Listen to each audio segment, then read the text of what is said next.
Yes mute करें भी रहने देते हैं yes The Indian Association of Structural Engineers, also known as IS-Struct-E, was conceptualized and constituted in the year 2002 by a group of senior professional structural engineers from all over the country. IS-Struct-E is registered under the Society's Registration Act 21 of 1860. IS-Struct-E is a national apex body of structural engineers in India with a mission to promote structural engineering profession and cater to the professional needs of the structural engineering fraternity. In the short span of 2 decades, association has attained an eminent position in the professional field. Its membership is valued very highly in the profession.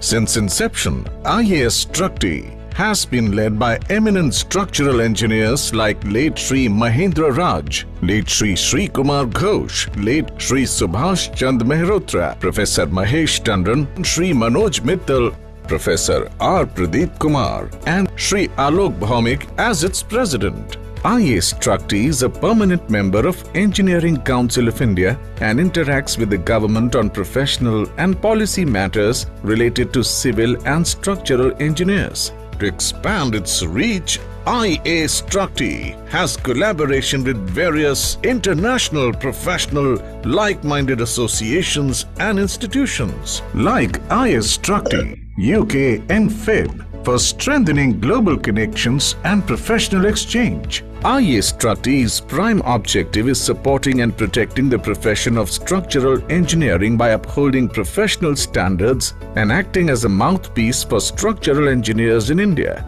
IS-Struct-E endeavor to ensure that its members develop the necessary skill in structural engineering and work to the highest standards by maintaining a commitment to professional ethics and standards.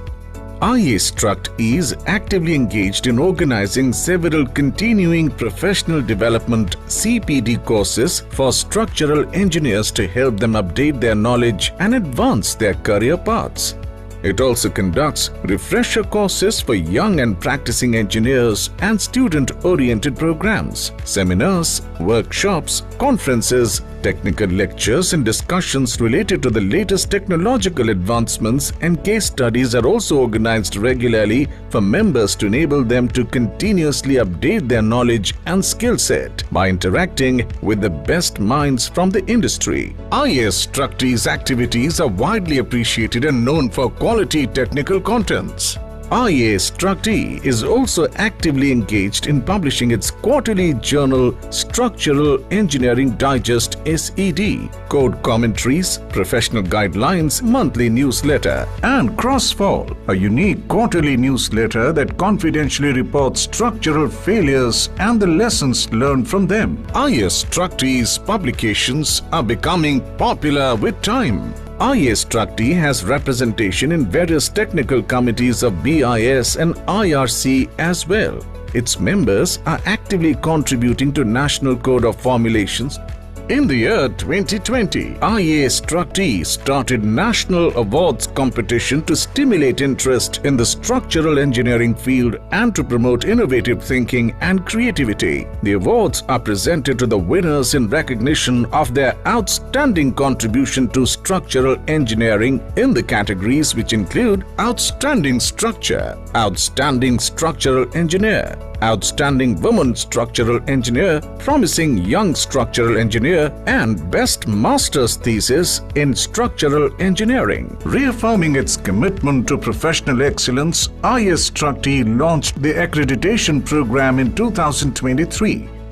This flagship initiative empowers practicing engineers to evaluate their competencies, identify growth opportunities, and strengthen the foundation for sustained professional success. IS-Struct-E is currently operating from 4 regional centers, namely Eastern, Western, Northern, and Southern, having its headquarters in Delhi to inculcate the professional culture and provide handholding to the budding engineers. Joining IS-Struct-E offers exclusive resources, mentorship, and networking with industry leaders. Members enjoy discounted registration for workshops, seminars, and events, along with discounted membership of web, opportunities for certification, career guidance, leadership roles, and enhanced professional recognition.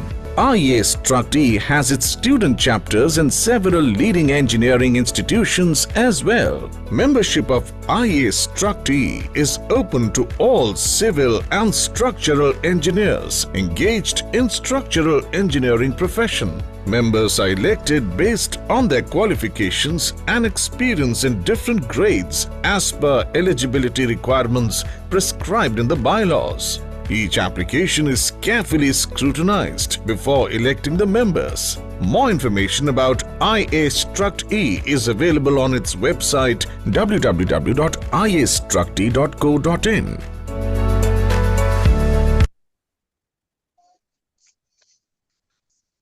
Vikas, shall I proceed?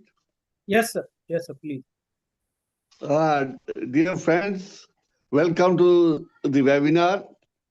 Today's topic is conceptual planning and detailed design of major railway bridge across river Waghur in connection with Jalgaon, Bhusawal, 3rd and 4th railway line. The presenter is in R.K. Goel, IRC. He has got over 40 years experience in the field of railway. He graduated and post-graduated from IIT Roorkee, and then joined railways on the basis of combined engineering examination, 1988 batch. He has worked for about 8 years in RDSO, where he developed various guidelines for maintenance and residual life assessment of steel girder bridges and bearings. He was a key person to revise the IRS Steel Bridge Code in association with IIT Roorkee. The fatigue load model used for design of Chenab Bridge was developed by him while approving the design basis note by at RDSO. He also holds a special diploma in bridge engineering from SS Rambol, Denmark, and he used that technology, and based on that, the Waghur steel bridge, the steel open web girder bridge in India with welded giants was designed by him. Recently, lift span bridge, about 72 meter span at Pamban was designed by him and is commissioned. He worked as chief bridge engineer on Central Railways, where he was involved on the design of comprehensive bridges, and he was main person who was responsible for the guidelines for design, fabrication, inspection, and maintenance of FOBs. He is a member of Indian Bridge Engineers, where he has presented several papers on these seminars. He is also a member of many professional bodies. After his superannuation from railways, at present he is working with Messrs. Rites as advisor. Brief about the topic. The presentation highlights the importance of conceptual planning with reference to site-specific geology and hydraulics, with practical aspects of safety during execution and subsequent maintenance requirements. Spill through type of abutments are provided with a revised pile cap to avoid imposing speed restrictions on the existing running lines nearby. Advantage of availability of rock at higher levels has been taken to reduce the quantity of earthwork and stone pitching for snow protection. This has been achieved by providing 2 extra spans on Jalgaon side and 1 on the Bhusawal side. The third and fourth line refers to the significant railway infrastructure expansion happening to use Jalgaon and Bhusawal to handle more trains and traffic efficiently. These capacity enhancement projects for both passengers and freight would reduce congestion and enhance railway revenue. Now I pass on to Engineer R.K. Goel to please continue the further proceedings. Thank you, Dr. Dhawan. Can I share my presentation now? Yes, Yes, sir. please. Please.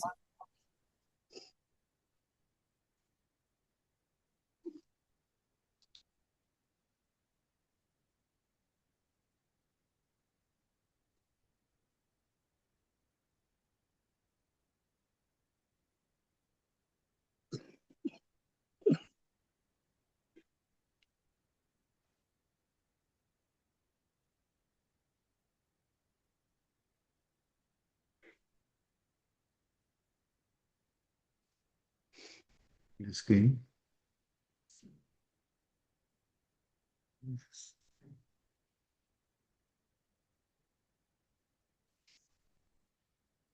So, before I start, my sincere thanks to Dr. S.K. Dhawan, who is so young at this stage, at this age also. He is very passionate about the bridges and tunnel and is a very having rich experience of designing and executing bridges. So,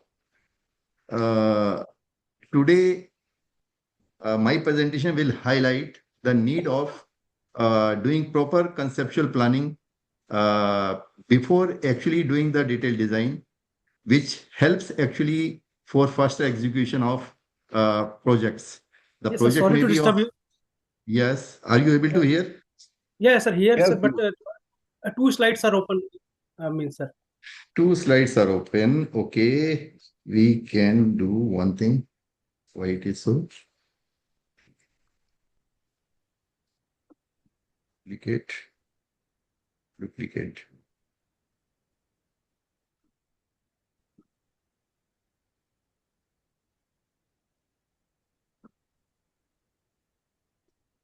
Kindly inform me if it is okay.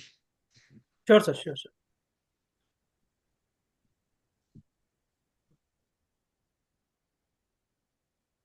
Is it okay now?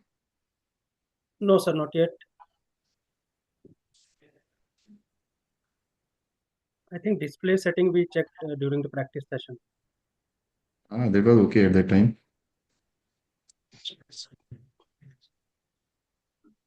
इसको दोबारा open कर लेते हैं. दोबारा ऊपर Yes, कर sir. दीजिए. Okay. Okay, sir. Now it is okay. Now it's okay. It was okay. Now Is it's it okay right now? हाँ जी. Yes, sir. Yes. Okay now? Yes, sir. Okay.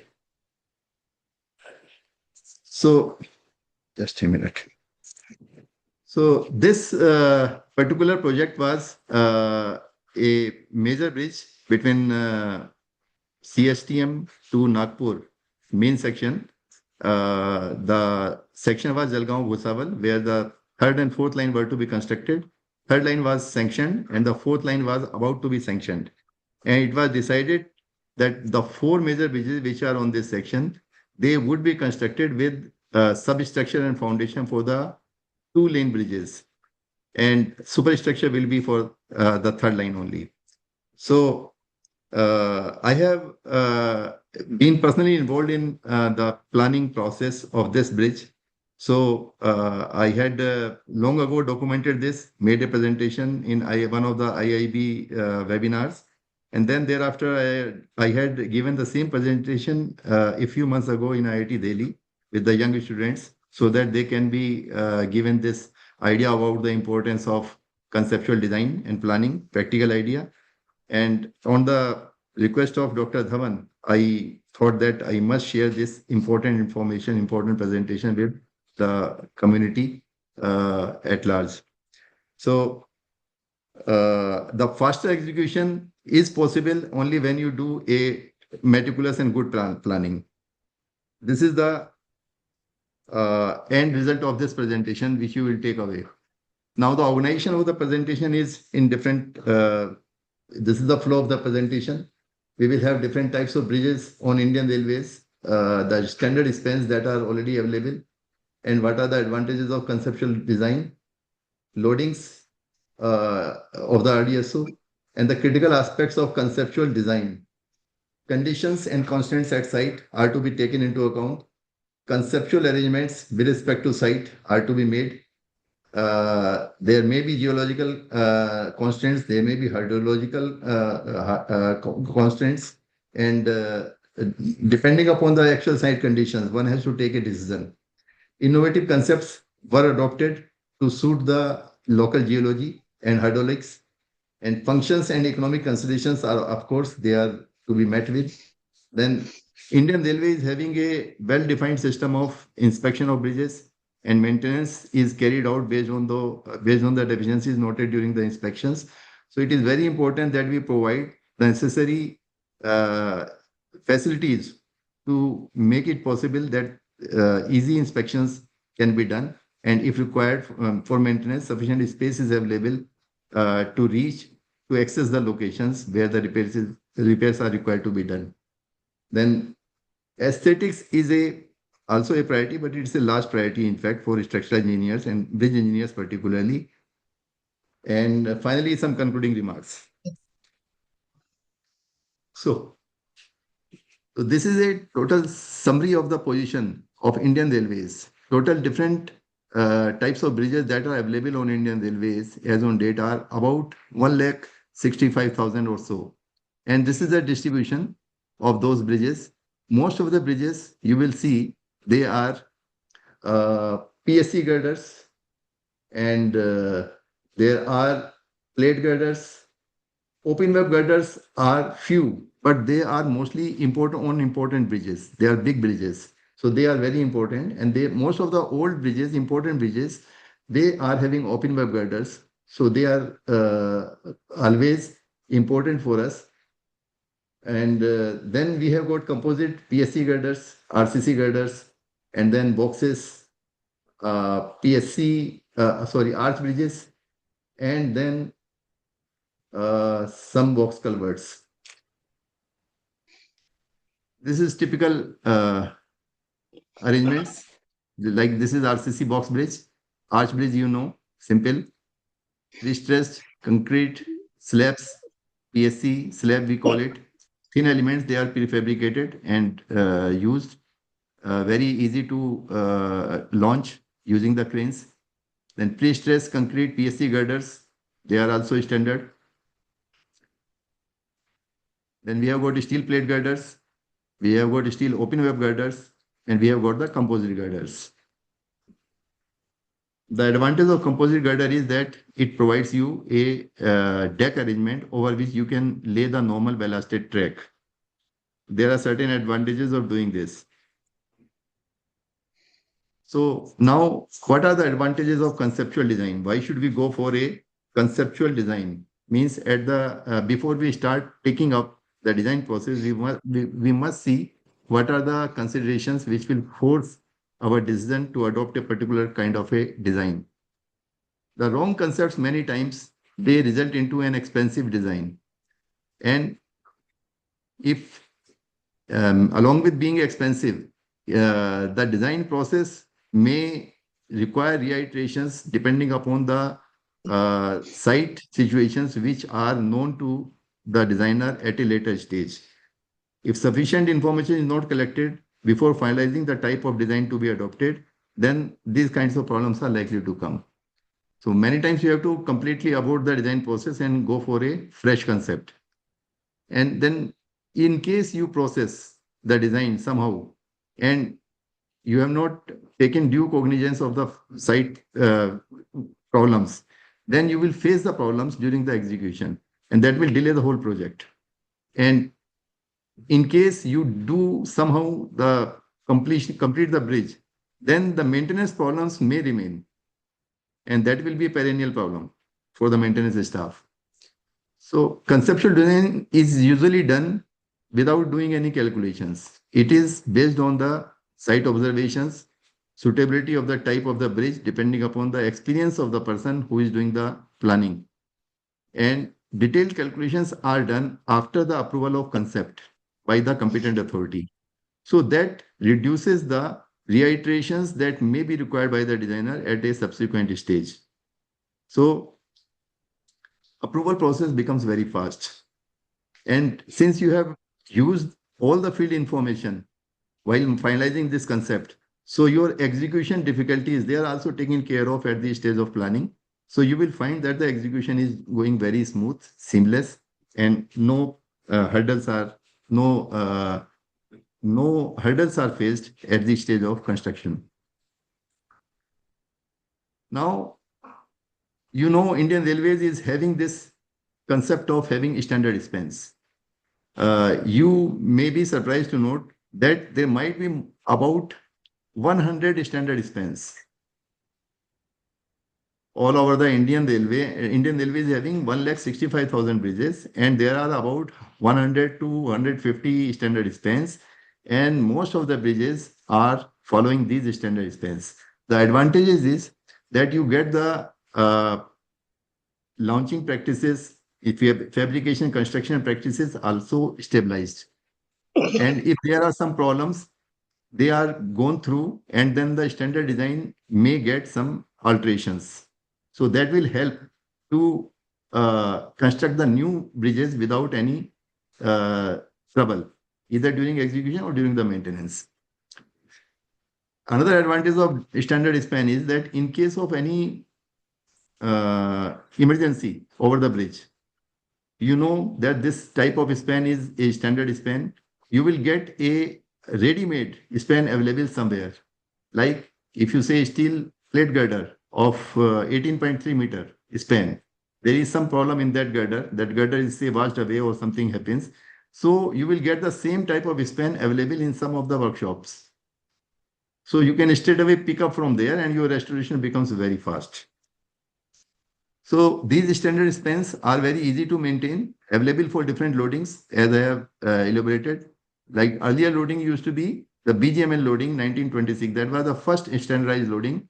Most of the bridges on Indian Railways, old bridges, are of this loading. Then RBG loading 1975, that remained for a very small period of time. A new loading came in 1987, that was the MBG loading. And then 2008, we had a latest loading, that is 25-ton loading.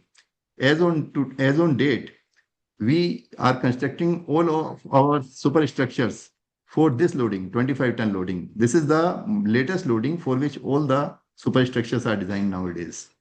Then we have a heavy mineral loading. Many bridges have been constructed in the eastern sector for this loading, but this is now again, it has become obsolete. Now we have got the DFC loading, 32.5-ton axle load. And the present day mandate is the substructure of the new bridges is to be built for this 32.5-ton loading, and the superstructure is to be built for 25-ton loading.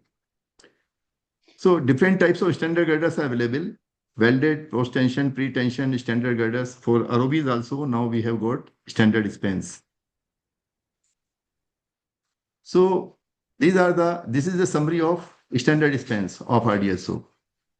You can see in one page, in one slide, we have covered what kind of different standard spans are available. Of course, they are for different loadings also. And the latest loading, again, I have said 25-ton loading is there. For ROBs also, we have got similar type of standard spans. So the design tip is for the designers, whosoever is doing the planning, is very important design tip. For railway bridges, try to use standard design if it is available. And if the standard design is not available and you have to go for non-standard design, try your best to convert it into a standard span by doing some alteration in the GAD. if you are able to do this, I can say with guarantee that your execution will be much faster. In case you have decided to go for a non-standard span, your miseries will increase manifold. So for the planners, the important stage is the planning, and at the planning stage, if he is able to convert the non-standard span into a standard span by doing some jugglery in the planning process, then he will give you a very fast execution. So conceptual design, what are the critical aspects? The first and foremost is the functional requirement of the bridge should be fulfilled. There cannot be any doubt about it. That means loading for which it should have been designed, you should choose that loading. And the many times there is a requirement of maintenance deck by the side of the existing bridge. RDSO in their standard designs, they have already either they have done or they are in the process of providing a arrangement of site pathway. So second thing is that topography and geology of the site should be taken into consideration. Seismic zone of the area. This is very important. Actually, in many of the seismic zone 5 locations, people have earlier used PSC box girders. But the problem is PSC box girder is having a very heavy self weight. And if you increase the self weight, and obviously when you are in seismic zone 5, your horizontal seismic forces will become very high. And you have to design your substructure accordingly. So for a limited span length, it's okay. But if you go for a very high span, then the seismic force becomes tremendous and your substructure design will become too costly. So after a lot of discussion, these instructions were issued some 15 years back that for more than 24.4 meter span, the conceptually one has to use for only the steel girders, steel open web girders in seismically active areas. So these instructions, many people know. Those who do not know, I request that they must consider this aspect. This is very important. And then there are certain requirements of track. Actually, the bridge that we are making is basically to run the trains. And trains can run only when the track is laid over the bridge. And the track is laid as per the requirements of chief track engineer. So nowadays, you all know we are going for long belted rails all over the Indian railways. And on bridges, the LWR can be continued and it has to be in many cases discontinued by providing SCJ zone approaches. And if you do that, you would be increasing the maintenance workload of the CTE or his team. So our requirement is that we should make a bridge in such a way that it is possible to continue the LWR over the bridge. So there are instructions in bridge rules now that at the stage of design itself, one will see the requirement of RSI, that is the rail structure interaction. There is a defined, there are guidelines available for this. One has to satisfy all these requirements so that LWR can be conveniently continued over the bridge.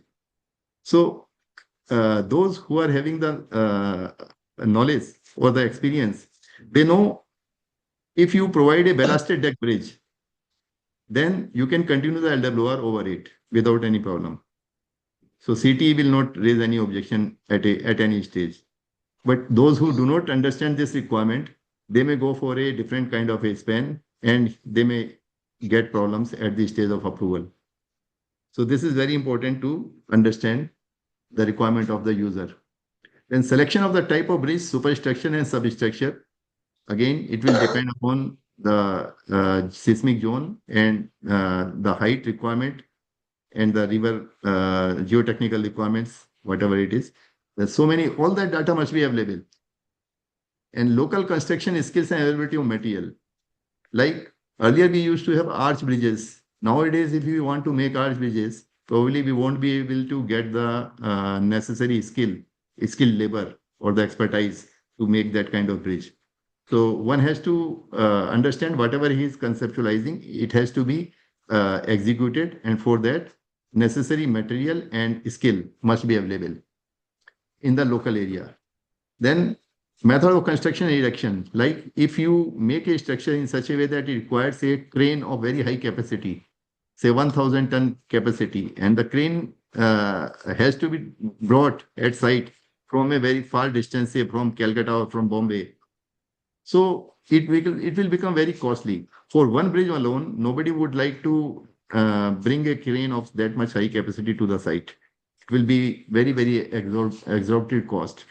So these considerations must be kept in mind while planning.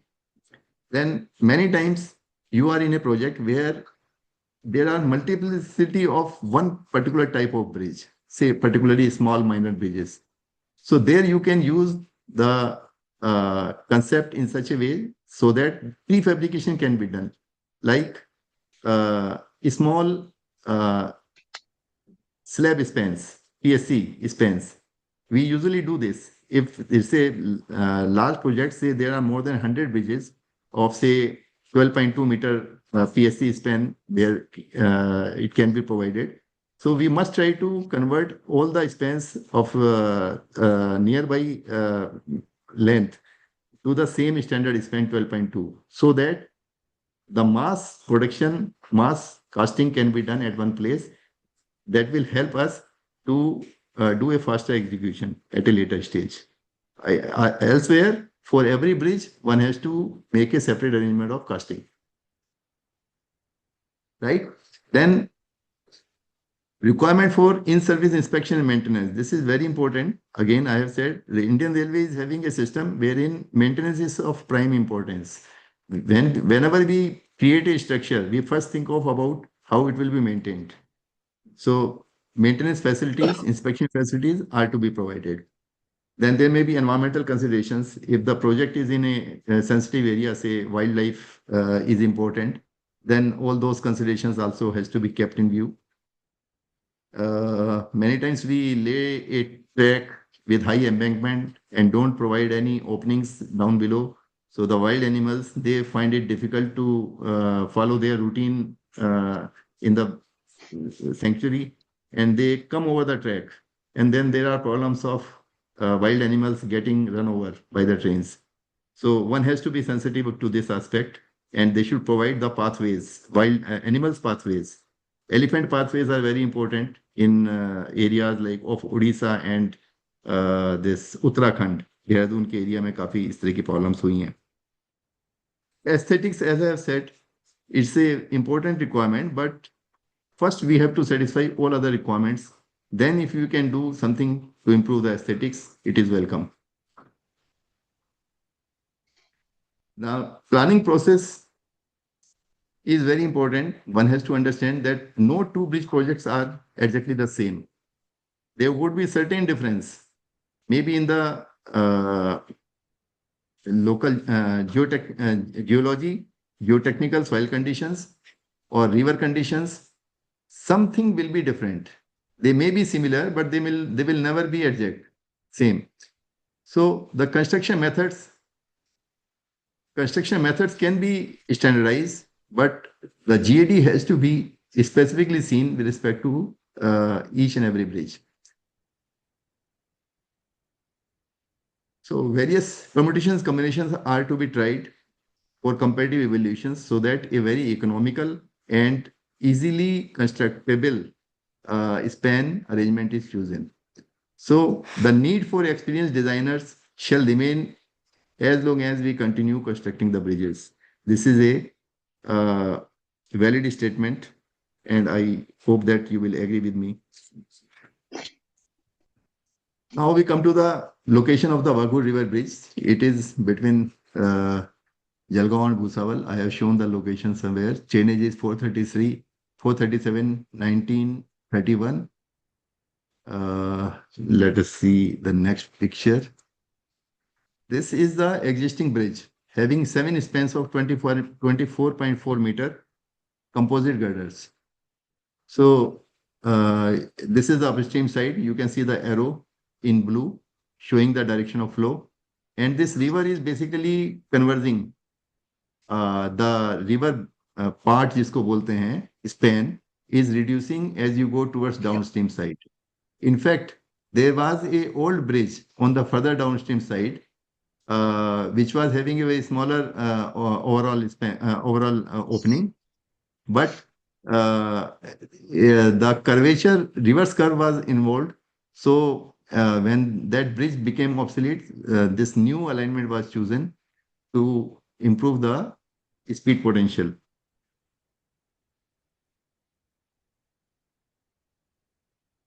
So this is the conceptual arrangement plan prepared for the third and fourth line. And here you see they have provided the same span, 24.4 meter.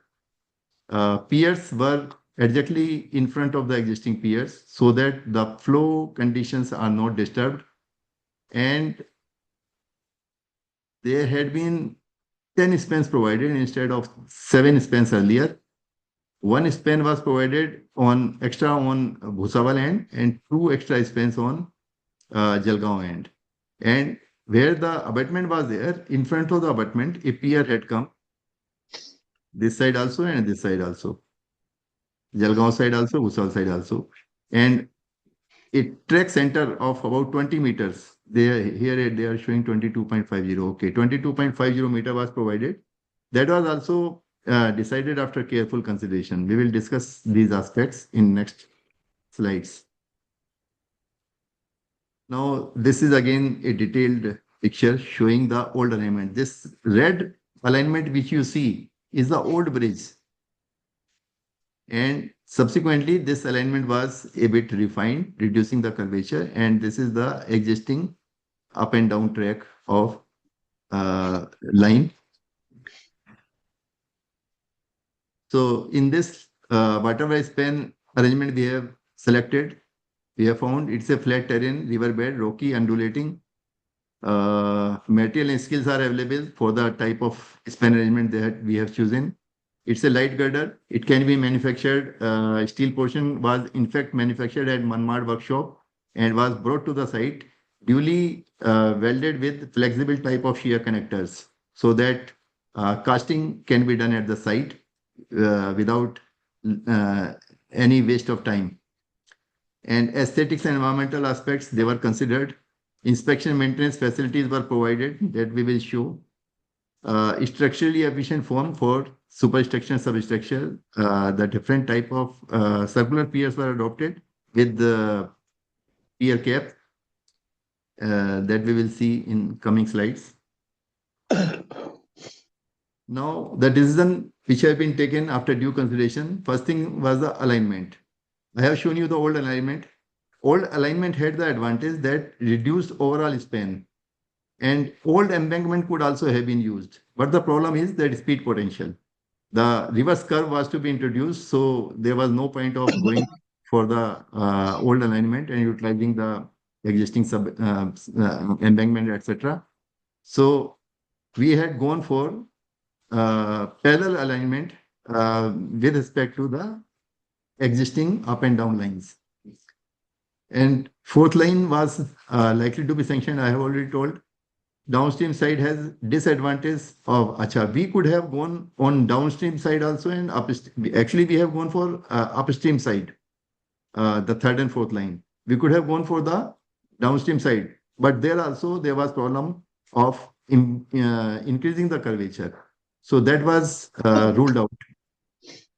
And the PECT report also had recommended upstream side alignment. So we have stick to that, but we have reviewed all the options. अगर इसमें हमें feasible लगता तो हम उसकी PECT report को भी overrule कर सकते थे. But we have found it was made with due diligence and we have stick to the decision taken in the PECT report. So upstream side was chosen with advantage of faster execution with no requirement of traffic blocks for cut and connection. Now this is very important. We will deliberate on it. What are the advantages of carrying it on the upstream side? You know, when you make a bridge parallel to the existing line, you can always make a bridge and then lay the track over it and then do cut and connection. You can transfer the old lines onto the new bridge and the new lines to the old bridge. So that kind of arrangements we keep on doing. But here in this case, it was not. Actually, that requires long blocks for cut and connection, about minimum 6 hours block. So at the planning stage itself, we can think if we can avoid that requirement of block. Here in this case, by carrying the alignment on the upline side, we could avoid that. So we did that. Now, span size and arrangement, as I have already told, we have gone for 10 spans of 24.4 meter standard composite girder. And now the track can be laid with LWR. This thing has been taken care of. This I have already discussed. Ballasted deck can be without any RSI study, we can carry the LWR. Additional advantage, the new pier shall be in alignment with the existing pier. This is okay. This we have discussed. So 10 spans were provided with these considerations. And now next question is why 3 more spans? So this is the general arrangement we have seen earlier. I have again shown just for the sake of repeatability. Now why we have went for 3 additional spans? Now we have already seen that the river is converging on the downstream side. And there is a natural requirement to increase the waterway for the new bridge to avoid disturbance of flow at the location of existing bridge downstream side. So, second thing is कि if we try to make the abutment just in front of the existing abutment, so we found that either we keep the track center more. Right now we kept it around 22.5. So if we go beyond that, then we get a problem of land acquisition. And if we stick to that and try to make the abutment just in front of the existing abutment, then we find that the wing wall and the return wall of the existing bridge will have to be dismantled. And the moment we touch the existing bridge, CB comes into picture. He says that you have to impose the speed restriction during the construction. So if you go for a speed restriction, you will never get it so easily. So your execution will be delayed. You will keep on asking for the caution, and caution is normally a very scarce commodity in railways. Track people, they keep on asking it, and even they get it after a lot of difficulty. So for bridge works and for construction, it's a difficult task. And if we can avoid it, then it is better. So what we thought, how can we avoid it? We just pondered over it, and we have found that yes, it is feasible. If we provide one extra span on either side, and we take the wing wall in between the 2 piers, rather we constructed pier in front of the existing abutment, and then we construct the abutment on the other side of the wing wall, then you can get rid of the requirement of this caution order.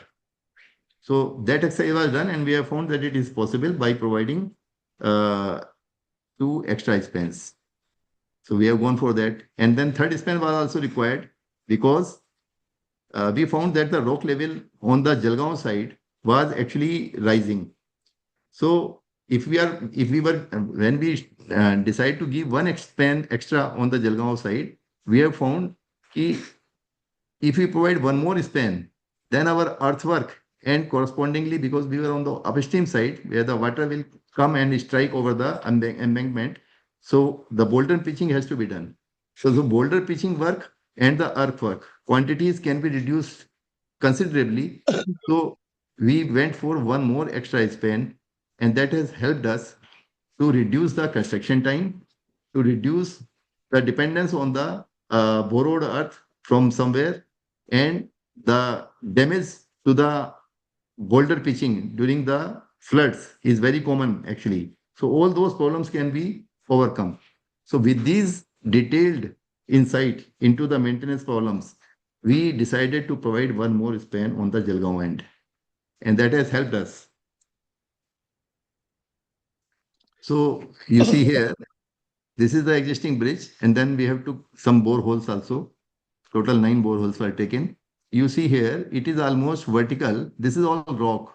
This is dipping almost at an angle of about 30 degree, 30, 40, 45 degree around so. So we have fixed the alignment along these boreholes. So 1 span this side and 2 span on this side were constructed extra. So they had carried the abutment at this location somewhere. So this earthwork requirement on the upstream side was considerably reduced. The rock was almost at a very shallow depth, 1 or 2 meter. You can see here. This white portion which you see is the rock that is there, and there is overburden, very shallow, 1 or 2 meter maximum. This is on Jalgaon side. So local geology and site constants. So track center I have told this is 22.5 meter actually in the drawing. More track center, this I have already told, land requirement aa rahi thi. So founding strata was not a problem. Hard rock was there. Actually, if you are too near to the existing bridge, then if you are going for an open foundation, you have to ensure that whatever depth you are digging, it should not affect the stability and safety of the existing bridge foundation. So when you get a exposed rock or rock at a shallow depth, this problem is basically this vanishes. So that was not an issue. So founding strata was rock. So this problem was not there. The only consideration was the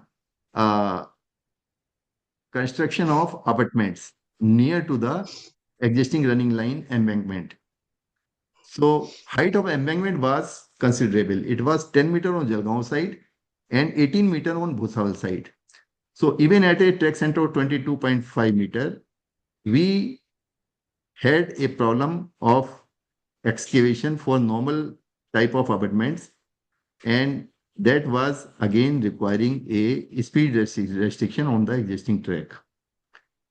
Minimum 30 kmph you can ask. You cannot, rather it is required 20 kmph, but then you can slightly higher. Even if you ask, you will go for at least 30 kmph speed restriction. Again, the problem is that you will not get it. Your work will be stopped and you will keep on begging for the speed restriction. So to overcome this difficulty, some innovations were done. We will see that. Now, this is again the site view, just to remind you what kind of problem is there. Now, this is the arrangement that we have finalized. Now, this is on Jalgaon side. In Jalgaon side, if you see, this was a location where abutment was there originally. And in front of the abutment, we have proposed a pier. The height of the pier is 25.2 meter. Now, this is from the foundation level to this level, 25.2 meter. This is HFL, I think. Right. And then this is HFL, sorry. HFL plus freeboard, everything included 25.2. Now we provided one more pier this side and then the abutment on this side. Now this abutment, we made spill-through type with butterfly type of square return walls, so that the size of the abutment can be reduced because the earth pressure will be released through the distance, through the space provided for spill-through abutment. So we can see this. Dismantling return wall avoided on both approaches, yet the height of existing abutments, 18 meter and 10 meter, was too much for safety during execution on new abutment. Now, spill-through type abutments were provided on both ends. This side, we provided a slope of 1:1 towards the river side with protection of toe wall. And proper design was done, and it was found possible to construct such an abutment on Jalgaon side with a shoring arrangement of limited height. So by providing shoring arrangement, we could provide open foundation on the Jalgaon side. But on the Bhusawal side, the height was even more. It was 18 meter. So without shoring, it was not possible. And shoring, again, if we do excavation up to a depth of 8 meter or 7 meter even, then caution was required. So we had decided to go for a pile foundation, and we kept the pile cap at a higher level so that we need not to dig a lot for making the pile cap. And over the pile cap, we made the same spill through type of short abutments. So that has helped us. Now no question was required. So these innovations helped us to ensure that there would not be any requirement of caution order at any stage of execution. And the execution will be absolutely safe. So this is the arrangement on the Bhusawal end. You see, this was the location of the abutment. In front of that, we made a pier. We constructed a pier. And here we had gone for pile foundation. We kept the pile cap at a slightly higher level. And then we provided the abutment spill through type. These are the butterfly type of wing wall, square return walls. And this is the backfill. And backfill material also we used as per the RDSO standard, Geotech directed standard guidelines. Of course, they have been changed now, but whatever was available at that time, latest guidelines we used. So this has helped us. And further innovation was done during the execution. This is the abutment on Jalgaon side. You see, this was the rock. This was the rock, and this rock was dipping like this, something like this. So we had to cut the rock so that the complete length of the foundation is accommodated and at the same level. So at this level, we provided the vertical dowels, and then over that base, and then the spill through type of abutment walls, and then the cap over that, and then we rested the girders over that, all that. So this side, we had to, about 4.5 meter, we had to do the shoring, not much. That could have been tolerated without any requirement of any caution. And then when we were thinking of doing the earthwork at this slope is 1:2. This is side slope. Again, this was on upstream side, so there was a danger of water striking at this embankment and then damaging the stone pitching. So we thought during the execution that we can avoid this earthwork further. And then we constructed a about 9 meter height retaining wall along this square return wall. And after the end of 13-14 meter of this retaining wall, we gave that butterfly type of a wing.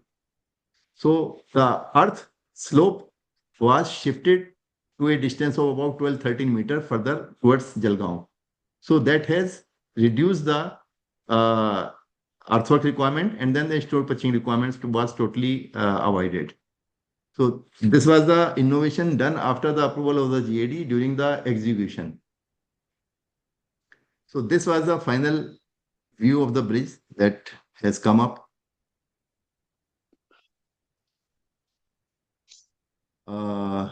It was, these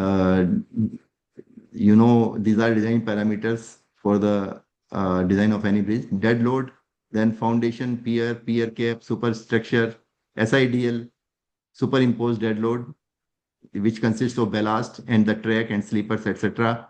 Then the live load, which was taken for 25 ton 2008 loading. As I've already told, this is the most modern loading for which all the bridges are to be designed now. Superstructures, of course. Then braking traction forces, FPLL, footpath live load. Then temperature and differential temperature gradient effects of earth pressure, hydraulic forces, and scour effects, etc. Scour effects were not important here because the rock was almost at a depth of 1 meter in the bed. So this was the final GAD. It used this GAD, actually making the main GAD is a very tough job. It has to be a masterpiece. It should have the references of all the subsequently detailing sheets. So we gave considerable time to work on this GAD, made many alterations before the final approval, and almost 6 months were taken to finalize this GAD. Even after devoting 6 months of extensive planning, in the field during the execution, we took that decision of making a retaining wall along the track on Jalgaon end to reduce the earthwork quantity and the stone pitching quantity further. And to reduce, moreover, most important was to reduce the maintenance troubles during the monsoons. So what are the learnings and achievements? Significant time allocated for approval. Multiple revisions are routine as the design and drawings evolve after extensive deliberations with the railways design officials, the design cells. The entire conceptual design and detailed design with approval of competent authority was completed within 6 months. For some people, 6 months is a too big period, but my experience is this was with the fastest pace we could do it. And because you don't have only one job in construction organization, you have got many more engagements. So for every decision, the chief engineer concerned has to finalize the decision. So unless until he sits with his team, discuss each and every aspects, and everybody is contributing in a positive manner, then a faster GAD approval can be done. What happens? People discuss the GADs most often in a very casual way. They don't have any field understanding. They don't have any field data. And if you don't have a reliable field data, you cannot decide a issue. So involvement and constant interaction with the site is very important for finalizing a good GAD and in a faster way. So this is the final foundation detail. You see, it looks very beautiful. We did doweling also, although it was a hard rock, basalt, the thin basalt, you know, it's a very good founding rock. This was the arrangement. Third line we made, fourth line के लिए space छोड़ा हुआ था. So fourth line was also constructed very fast after execution of these bridges. Now this is the backfill material. This was the arrangement which we took as per the G Directorate latest instructions at that time. This question mark backfill material I have put intentionally because now these instructions are changed. Right? So this is the abutment on Jalgaon side, that is the abutment A1 is fill through type. This is the abutment on, again, same side. This is a butterfly type of a square return wall. This was on Bhusawal side where we raised the pile cap. We provided piles and raised the pile cap so that there is no requirement of any caution order. This was the shoring depth which have been avoided by using this innovative concept of providing pile foundation with elevated pile cap. And this was the area of concern for our safety during the execution. This figure we have already seen. This was another figure under construction. So this is inspection and maintenance requirements. We provide the trolley refuses for the inspection purpose, inspection officials, and then the access to the bearing area. And then all around the bearing, this pier top, pier top, we have provided the walking, you can say walking area, walking pathway. So one can go from one end to the other end without going up again and going on the other side of the track. This is without the trolley refuse. These were the major quantities, not very important for us now. This is artistic impression, bridge aesthetics. You can see it looks very good.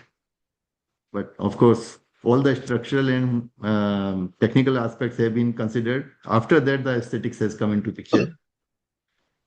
So these are concluding remarks. The salient features incorporated in major railway bridge from concept to execution, we maintained the integrity. We made a concept, then we have executed as per the design done, and then the original concepts that were thought of, we improved them during the execution also. And this whole process was very enjoying and very satisfying. Design process is reiterative. As I have already told, many decisions taken earlier can be revised depending upon the new information that you get from the field. So faster execution can be expected if the difficulties of executions are visualized in advance. This is very important, and most of the people are failing in this area. In order to give the progress of GAD approval, that I have approved the GAD, they miss this aspect and they land up in trouble at the execution stage. The work is held up and then they again revise the GAD. That basically wastes the time of the approving authorities also, and the people who are at the site who have started the work, they also feel discontented because their work is hampered, their labor is wasted. So it is better to devote enough time at the stage of design and planning, then rather than stopping the work and doing the same thing again. So designs are to be rationalized with respect to site conditions, leading to lower consumption of material and safe execution. Reduce carbon footprint also, because you have saved so much of earthwork and so much of stone pitching. So it has reduced the burden on the nature. No speed restriction were required. I have already told how we have avoided that. And this picture you might have seen a few months back in the newspapers. And there are certain provisions in Euro codes. They are not available in Indian codes. And these assumptions are very important. They have to be met with. Actually, whatever design you do with respect to certain assumptions. And if these assumptions are not fulfilled during the service life of the bridge is likely to get problem. And this is the result then. So I can read it out. The choice of the structure system and the design of the structure is made by appropriately qualified and experienced personnel. I do not know how much true it is as on date. Then execution is carried out by personnel having the appropriate skills and experience. Adequate supervision and quality control is provided during execution of the work in the design offices, factories, plants, and at site. So the designer has to be involved actually in all aspects. Then the construction material and products are used as specified in EN 1990 or in EN 1991 to EN 1999 or in the relevant execution standards or reference material or product specifications. Now the question is, who is certifying all these things? Actually, it is the role of the consultant that whatever specifications he has provided, laid down at the design approval stage, the same are realized at site. And for that, there is a requirement of giving method statements, and those method statements must be approved by the design consultant. And then whosoever is doing the inspection, he must issue the inspection with respect to those method statements and specifications, and those records must be verified by the design consultant. Then only we can ensure this clause. So then there is a clause, the structure shall be adequately maintained during the service life. If the designer has designed a structure, he also specifies that it will be inspected and maintained in an appropriate manner. Railway, fortunately, is having a bridge manual also, where all the instructions are written how the bridge is to be inspected and how it is to be maintained. But all other organizations, probably they don't have this kind of an organization and the manpower deputed, especially for this purpose. So they may have this kind of a problem. So there, one should go for a very reliable conceptual arrangement where the inspection, even if it is not done, the damages in the components, they do not cause a chaos. So structure will be used in accordance with the design assumptions. This is another assumption, and this is very true. But suppose we have designed a bridge for a loading of 25 ton, and we run a loading which is higher than this, then the structure may fail. The designer cannot be held responsible because design was done with respect to that standard loading, which you have exceeded. You are not supposed to exceed the loading or the speed, whatever has been specified in the DBN. So all these things go together, right? Thank you very much, sir. With these words, I close my presentation. Excellent presentation. Questions? There are a few questions. Sure. Goel Saab. I can stop sharing now. Vikas, just tell those questions. Hello? Yes, sir, there are few questions in the Q&A box. Yes. The first question is by Mr. Gavaraju. Mr. Davaraju. Yeah, PV Gavaraju. Is uplift of deck due to a force from underside of the bridge is being considered in the bearing design? Can you repeat the question once again? Is uplift of deck. Uplift of deck. Okay. Due to force from underside of the bridge is being considered in the bearing design. What is this force, by the way, which will come from the underside? I don't know, sir. This is the question. Actually, this load is nowhere specified in the bridge rules. How a force will come from the underside of the structure? Okay. Another question. Yes. Next The question, other please. question is soil improvement techniques like soil reinforcement are adopted in railways to avoid deep foundations? Actually, soil improvement techniques are definitely being used, but not in this bridge. We have not tried that.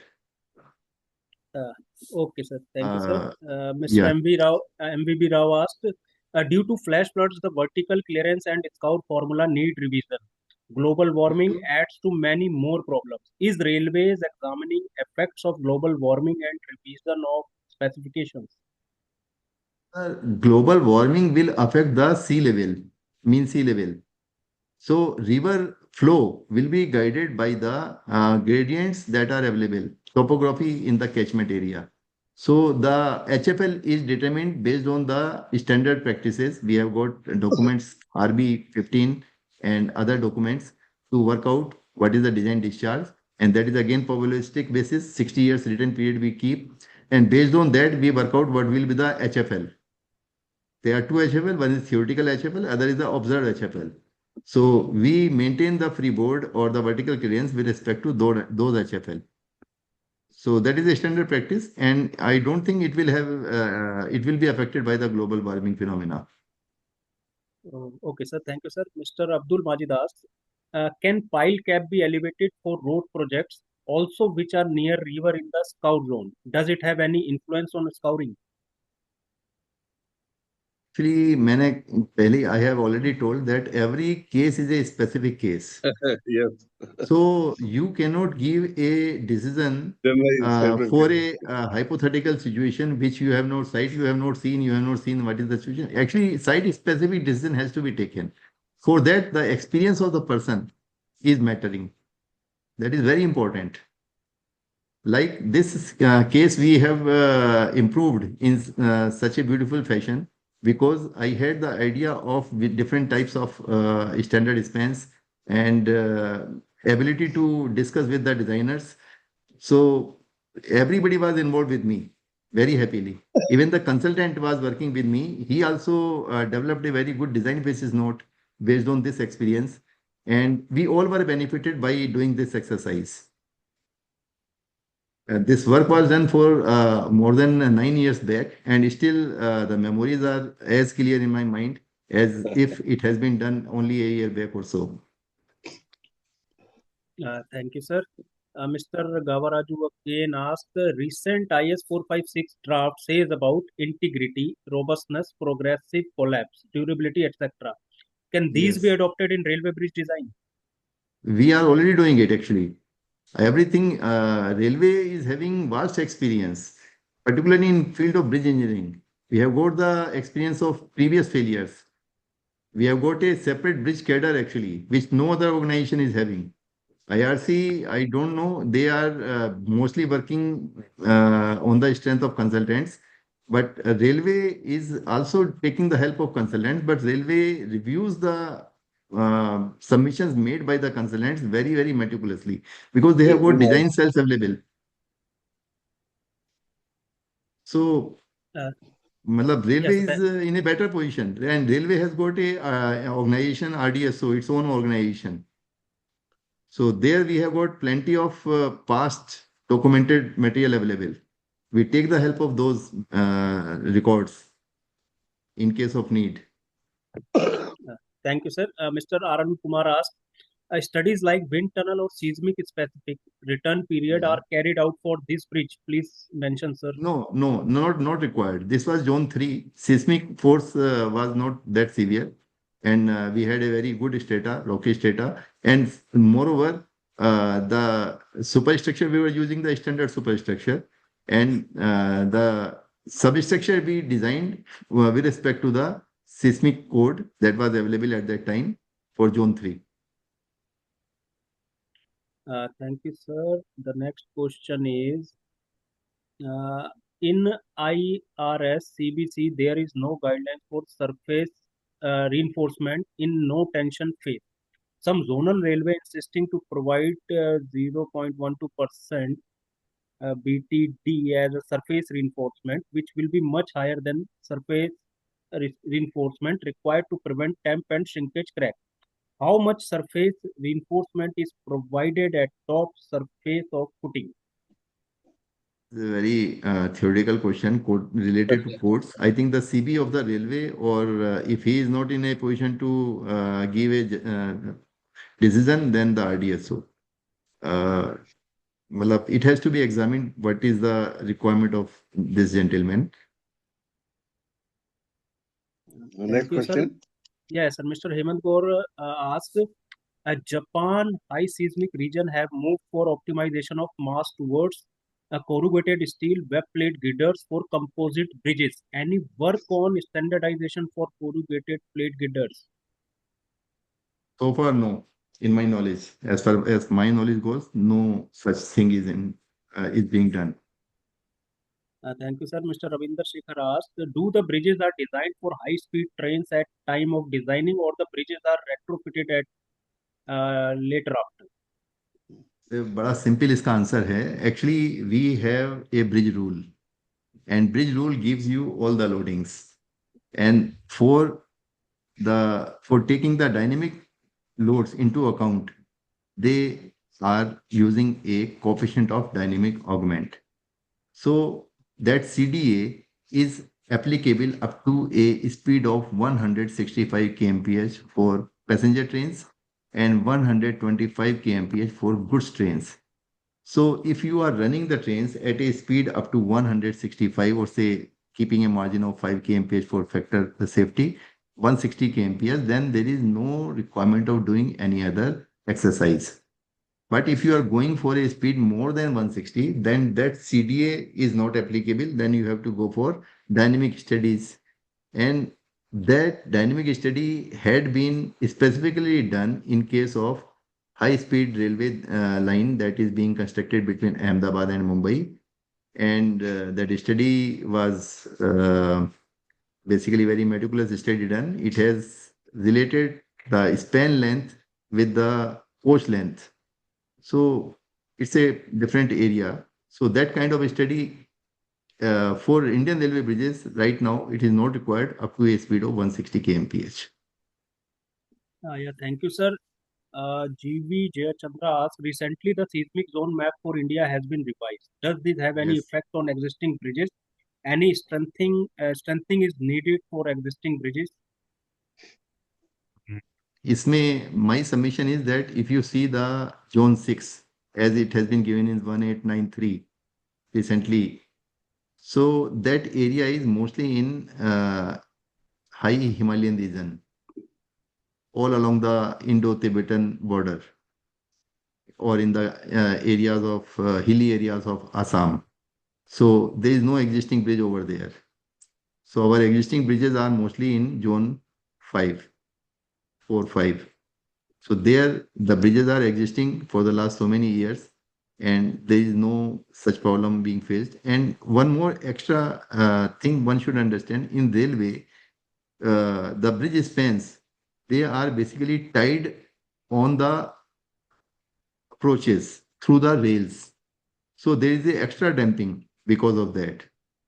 So a comprehensive study was done by RDSO, and it has been found that in the last 100 years, there had not been a major problem in any of the bridge because of any seismic activity.